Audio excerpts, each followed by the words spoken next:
People are getting absolutely hammered right now. And not in a good way, in a bad way. All right, in a very, very bad way. People are getting ruined. Lives are getting ruined. People are getting kicked out of their homes. People are getting pushed over the edge. And while all this is happening, they are bragging about all this stuff. They're kind of bragging. They're kind of proud of it. It's very shocking to see. It's very disconnected and it's very dystopian. It's very just like Hunger Games level that we are entering, where we are going to have elites, just like major haves and have nots. That's the arena that we are entering, and it's a very dangerous arena that they're putting us in. Right? So, just to start off, right, people are getting destroyed, and this is right before winter too, and they're proud of this. They're bragging about it. All right, so we'll get into the bragging in just a second, but to start off, inflation numbers are coming out. Two different numbers are out. I'll give you the good one and then the very bad one. All right, so this is the good number that they're giving us. That inflation is costing Americans $445 a month more in expenses. So that's great. $445. That's the good news, all right? That's the good news on inflation and all this stuff. The bad news is that inflation is costing the average American $717 a month. That's what this other study is saying. So, there's different numbers, there's different calculations on how they figure out inflation, but this other study is saying $717 a month, which honestly sounds more in the right ballpark, honestly. And it says that averages out to $8,607 a year extra that we have paid this year. All right? That is insane. That is dystopian. That is unsustainable for the average American, all right? To have an $8,600 price increase on your bills. So just setting the stage for everyone, I just wanted to remind everyone how bad things are. And these are numbers out of the New York Post and Fox Business, right? So that's why they're reporting two different numbers. Who knows? It's somewhere in this ballpark, at least $500 extra a month you are paying because of all this fiasco going on. All right. And now the point I'm bringing all this up is because now they are bragging that they are going to essentially make it even more expensive. Okay.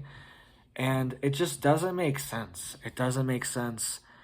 The plans that they're implementing, the agenda, it seems just like an agenda. It doesn't seem like an actual plan that will help the economy, a pragmatic, realistic plan. I'm realistic. If something works, whatever it is, if it'll make the economy better, like let's do it. But these ideas are unrealistic and not real. All right, let's hit this trucker really quick too. That's warning us, all right, because all these diesel prices. This isn't even about diesel, but it's all connected. Energy prices are all connected. So it says the cost. Or he says it costs $1,400 to $1,500 to fill up the fuel tanks on a semi truck. 2 years ago, it was $400 to $500. This caused a snowball effect, causing the price of food, health products, cars, electronics, and everything else to increase. Some trucking companies were forced to shut down. We are a long way from covering our energy needs. All right. So, and he also went on to say that meanwhile, China is developing hundreds of new coal-fired plants and is just going all in. China is not following any of these global shutdown agendas that we're facing. So let's dive into that. I just wanted to give this trucker some shine too, because this is what's happening. Companies are being forced to shut down. Not everyone, right? Some companies are doing okay, but a lot of the owner operators are getting forced out and having to cover these crazy expenses, right? So let's dive into what the president said about America's energy and how devastating this is going to be for the United States, right? And stay tuned because we're going to break down all the other stuff that goes in line with this of why this idea will not work, why this plan will not work. All right. So, quote, Biden says coal plants. All right. This is a headline. Biden says coal plants, quote, all across America will be shut down. Will be shut down. Coal plants, quote, all across America will be shut down. All right.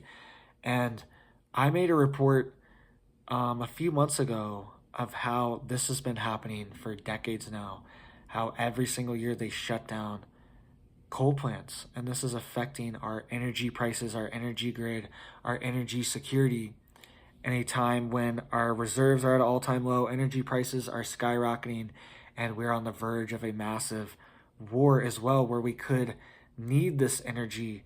This might be critical if the supply chains get cut off, right? The U.S. military is training, we'll get more into this in just a second, but the U.S. military is training their troops to essentially operate off-grid, right? Set up a little off-grid homestead anywhere in the world because they're saying supply chains are so volatile right now and they could fall apart at any moment. And they're saying that troops can no longer depend on these international supply chains, especially if a massive war breaks out with China or Russia, because these supply chains could be cut off. So they are teaching their troops how to forage and how to butcher animals, how to harvest crops, harvest animals. They are really teaching them how to, set up little micro homesteads anywhere they are in the world so they can sustain themselves with food, because they don't think these supply chains are going to be in place much longer. All right. So I just wanted to mention that too. It's like, our energy's being shut down. We need to learn these skills, all right? We could be sitting in the dark. It's been snowing like crazy here, right?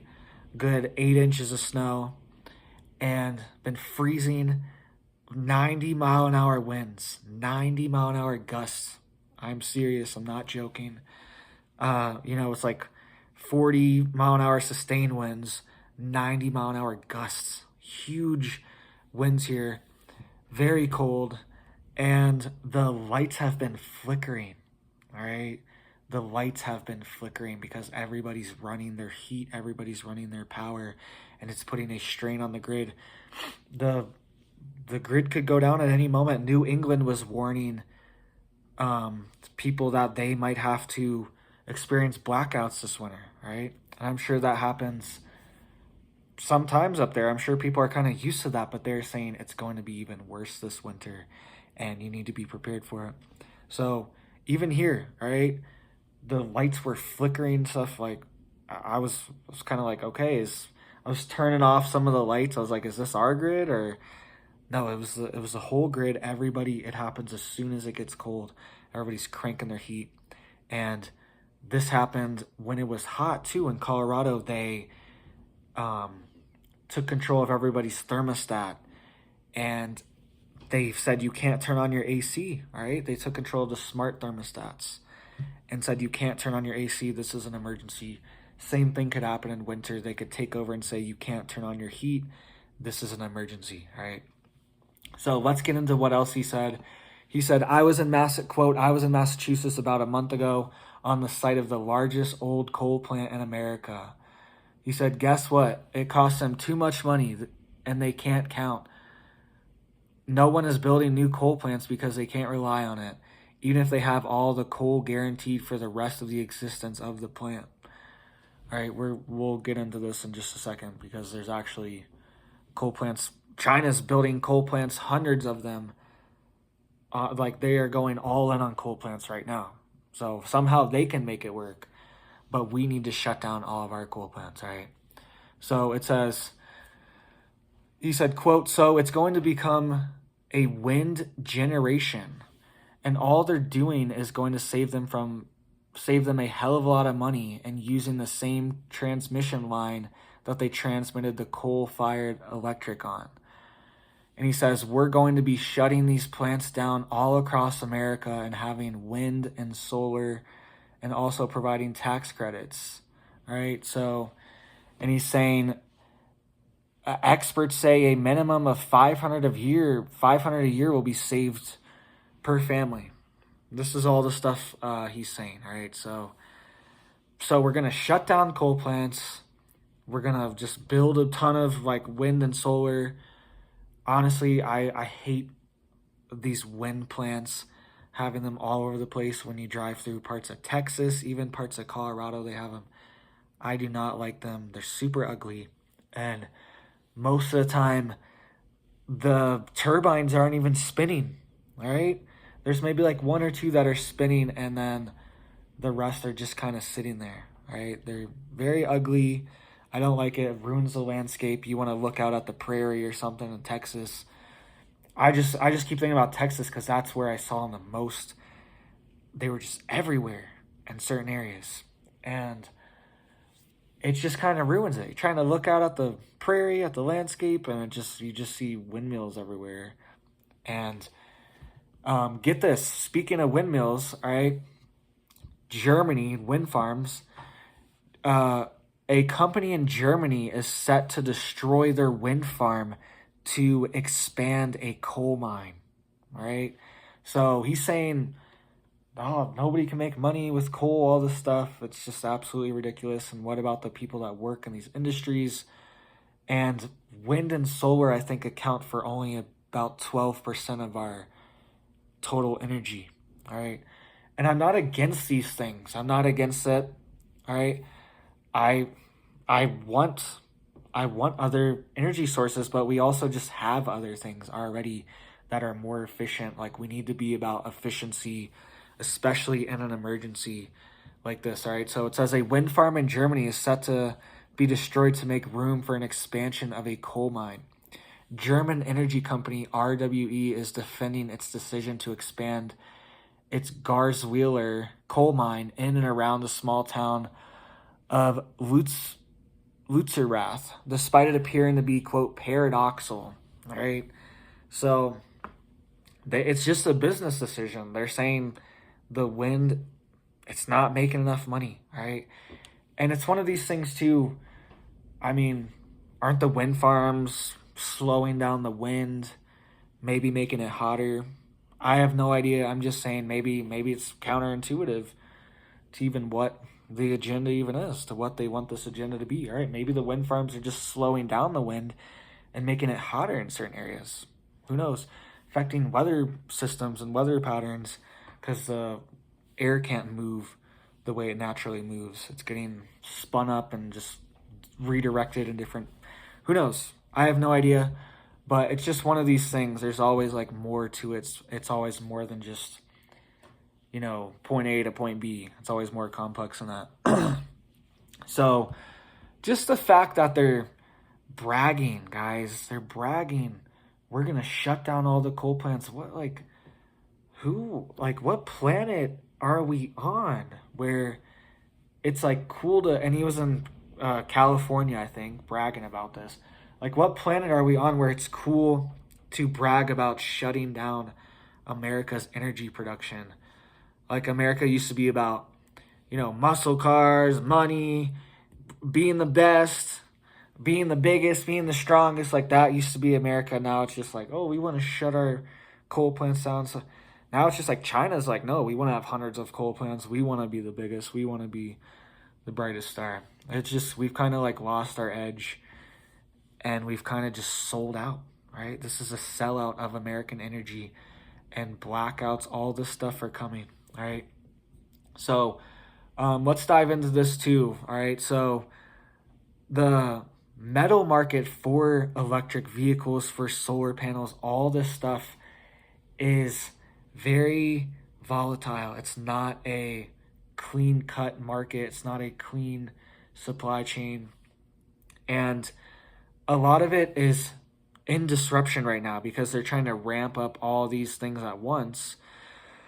But it takes all these metals to supply it. Even the batteries for lithium mining is devastating to the environment, right? And they have to make like these lithium pools, all this stuff. There's also, deep lithium mining where they dig very deep mines that are dug out. But all these different things are also destructive to the environment as well, are gonna need X, 100x production on all these things to just fill the space that fossil fuels are providing right now for energy, right? And we're the ones that are going to have to suffer for it. I don't understand why this can't just be like a gradual thing, just be a market thing. If it's better in the market, if it's more efficient in the market, then it will just take over and win. But this German energy company is destroying their wind farm and expanding coal mines. So it's just kind of like the market is deciding who's going to win. They're just not allowing it, all right? And we are the ones suffering for it, and it seems intentional.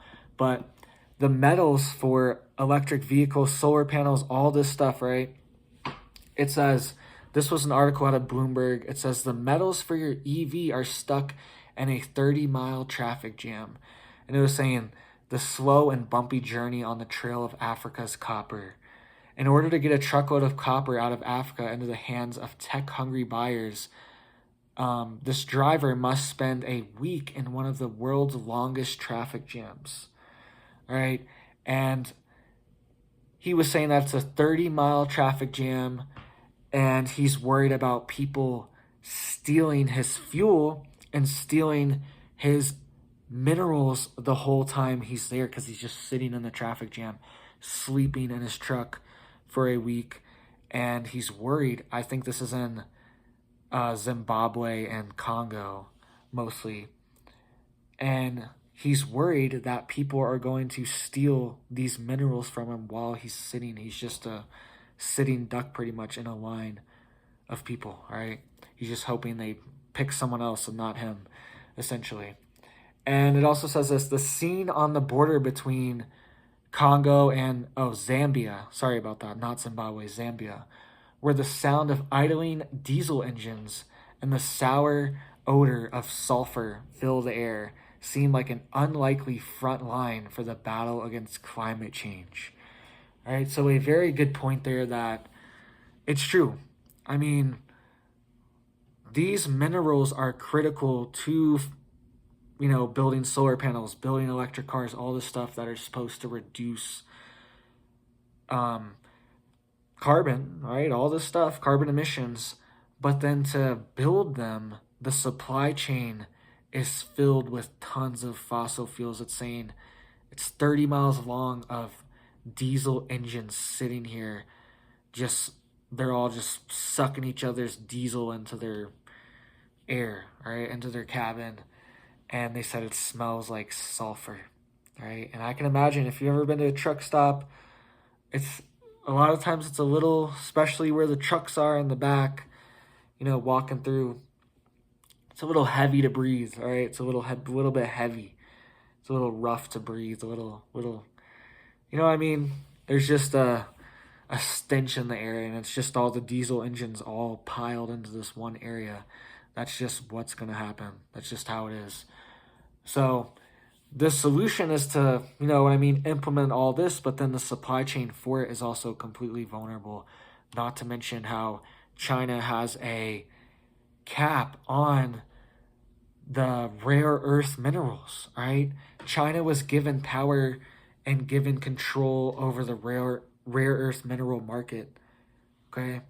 And it seemed like it was kind of a trade-off. It was the rare earths for China not to militarize, but China has kind of turned their back on that, and China has completely militarized everything now. But that's a whole different subject, but there was a trade-off, right? I believe it was Nixon. Pretty sure this is what happened, and Nixon essentially let China have the rare earth mineral market to not militarize their economy. Essentially, kind of this deal that's been made the past 50 years or whatever, where we will sell our businesses out to China. We will give ourselves over to China if China doesn't militarize. But now China is just to a point where they are so powerful economically and control all the supply chains that they are developing their military now and making it extremely competitive compared to the United States and Russia, all the big leaders, all right? And even Elon Musk was warning about the supply chain of electric vehicles and all this stuff. So it says, while everyone from the IMF, International Monetary Fund, to Elon Musk is warning that shortages of metal like copper could hinder the energy transition, it says production there is booming, all right? So it says a lot of the new production for copper is coming out of Africa, and that's good for them, but it's also a vulnerability to the supply chain because it's not a highly developed area that these materials are coming out of, and they're very vulnerable to external forces like China, who has been essentially like colonializing Africa.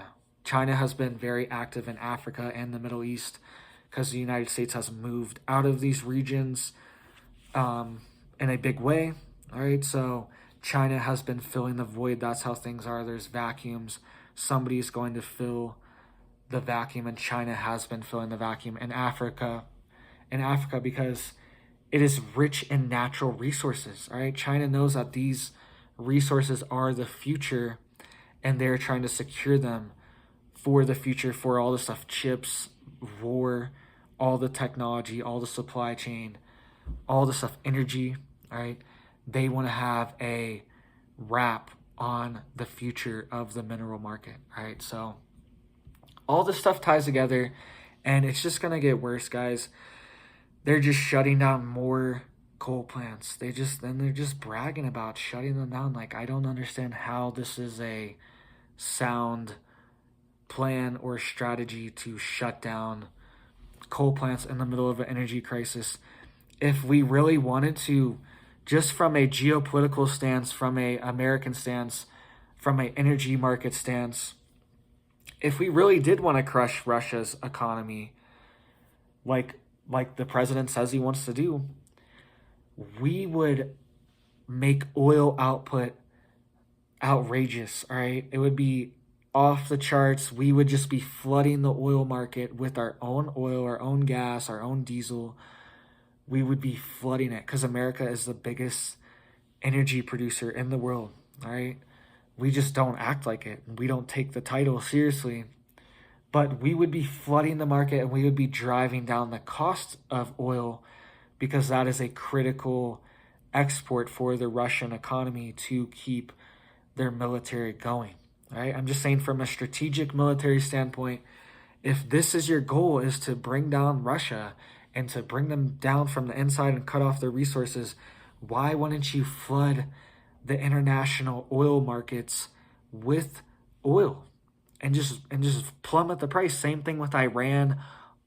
These countries that are not allies with the West says they want to, implement sanctions, do all this stuff to them, but they just turn off all their oil at the same time and give them huge advantages. Just like Saudi Arabia, we just give Saudi Arabia a huge advantage and say over the American economy for no reason. Just because we don't want to be the ones, like the same amount of oil is being used, same amount of gas, everything, same amount of whatever emissions, everything's still the same. It's just someone else is doing the dirty work, apparently. Someone else is like pumping it, or someone else is doing this, and then we'll burn it. It's fine if we burn it. We just don't want to be the ones, you know what I mean? It's just like, what? I don't understand this logic. We should be full throttle on America's energy, all right? So let me know what you guys think about all this, bragging about shutting down coal plants, Germany destroying wind farms, all right, to build more coal mines, all this stuff going on. Let me know what you think about this. Blackouts coming. My lights were flickering yesterday, guys, because it was freezing. Ton of snow came down. Super windy. Now 90 mile an hour gusts. 90. All right.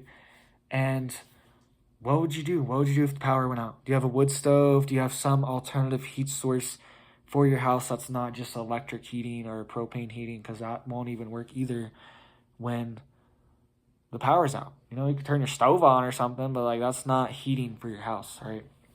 And I don't think that's safe either. All right, so thank you guys for watching. You guys have a big old blessed day.